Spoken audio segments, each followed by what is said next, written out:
Hello friends, income tax के cases की series में आज जो केस हम लोग डिस्कस करेंगे उस केस का नाम है national law university versus deputy commissioner of income tax. ये case 104 ITR tribunal short notes 56 पर रिपोर्ट हुआ मैटर दिल्ली आईटीएटी की ई बेंच ने डिसाइड किया और इस केस का जजमेंट 24 मई 2023 को आया। फ्रेंड्स, केस बहुत इंटरेस्टिंग है। इस केस के अंदर एसएससी के ऊपर section 12A subsection 1 clause B के अंदर ऑडिट ना कराने पर सेक्शन 271B के अंदर पेनल्टी लगाई गई।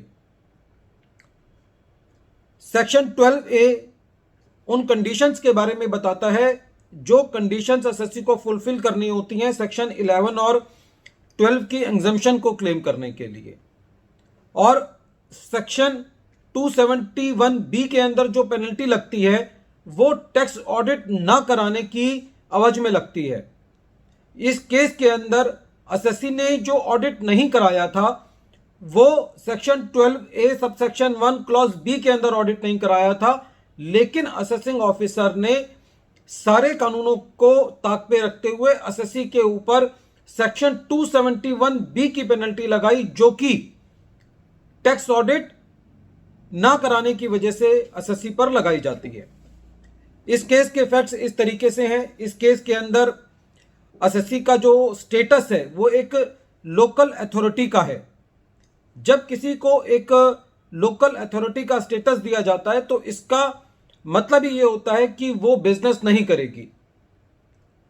सेकेंडली, इसमें जो इस केस के अंदर जो एसएससी है नेशनल लॉ यूनिवर्सिटी, वो जिसका उसका जो गठन हुआ है वो legislative assembly of the national territory of Delhi की वजह से हुआ है, और एसएससी का गठन यूनिवर्सिटी एक्ट सेक्शन 3 सबसेक्शन 3 के अंदर हुआ है। केस के अंदर एसएससी की जो रिसीट्स थी वो 28.69 करोड़ थी, जिसमें से 12 करोड़ रुपए की रिसीट उसको ग्रांट से हुई। Section 10 subsection 23C clause III के अंदर जो एसएससी को एग्जम्पशन तब मिलती है जब एसएससी को जो ग्रांट मिली होती है वो 50% गवर्नमेंट ग्रांट से मिली होती है। लेकिन इस केस में असेसिंग ऑफिसर का यह कहना था कि क्योंकि एसएससी को 12 करोड़ रुपए ही ग्रांट मिली है, जिसका यदि परसेंटेज निकाला जब लर्नेड असेसिंग ऑफिसर ने तो वो खाली 42.45% आया, जिसकी वजह से असेसिंग ऑफिसर ने एसएससी को सेक्शन 1023C क्लॉज III की एग्जम्पशन डिनाई कर दी। इसके अलावा असेसिंग ऑफिसर ने यह पाया कि एसएससी ने अपना ऑडिट सेक्शन 12A के अंदर जो कंडीशन होती है ऑडिट कराने की, उस कंडीशन के मुताबिक एसएससी ने ऑडिट भी नहीं कराया। लेकिन असेसिंग ऑफिसर ने एसएससी के ऊपर सेक्शन 271B की पेनल्टी लगा दी, जो कि टैक्स ऑडिट ना कराने की होती है। जब यह मैटर सीआईटी अपील के पास गया तो सीआईटी अपील ने अपनी कुछ और बात कही। उन्होंने ये कहा कि क्योंकि एसएससी की रिसीट 60 लाख रुपए से ज्यादा है, इसलिए एसएससी को 44AB के अंदर ऑडिट कराना चाहिए था, और जो एसएससी ने नहीं कराया इसलिए जो असेसिंग ऑफिसर ने जो पेनल्टी ऑर्डर पास किया है वो जस्टिफाइड है। लेकिन जब ये मैटर आईटीएटी के पास गया तो आईटीएटी ने एक बहुत ही कटाक्ष किया दोनों लोअर अथॉरिटीज पर। आईटीएटी का यह कहना था कि tax authorities have passed orders draft of application of judicious mind.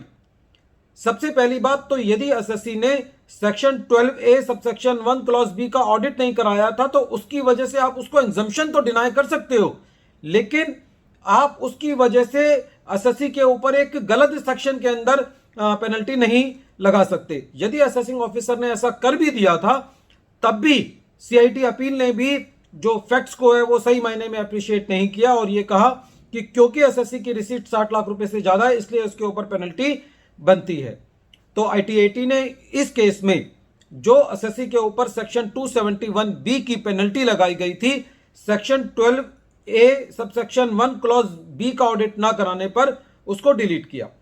Friends, ये केस बहुत इंपॉर्टेंट है, क्योंकि कई बार हम देखते हैं कि खाली जहां पे एसएससी के ऊपर वो पेनल्टी बनती ही नहीं है, section 12A subsection 1 clause B के अंदर यदि आपने ऑडिट नहीं कराया तो आप उसकी एग्जम्पशन तो डिनाई कर सकते हो, लेकिन उसमें टैक्स ऑडिट की पेनल्टी जो है उसके ऊपर नहीं लगा सकते। इस केस में आईटीएटी का यह भी कहना था कि एसएससी जो है वो कोई बिजनेस नहीं कर रहा है। बिजनेस की डेफिनेशन सेक्शन 2 क्लॉज 13 के अंदर दी गई है, तो सेक्शन 2 क्लॉज 13 के मुताबिक भी एसएससी कोई बिजनेस नहीं कर रहा है, इसीलिए ये नहीं कहा जा सकता कि एसएससी की जो बिजनेस रिसीट्स है वो एक लिमिट से ज्यादा है और उसने टैक्स ऑडिट नहीं कराया, इसलिए उसके ऊपर पेनल्टी बनती है।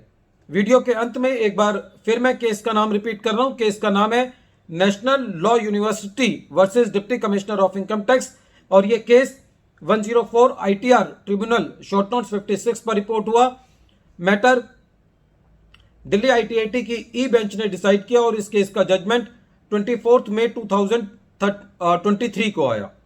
Thank you friends.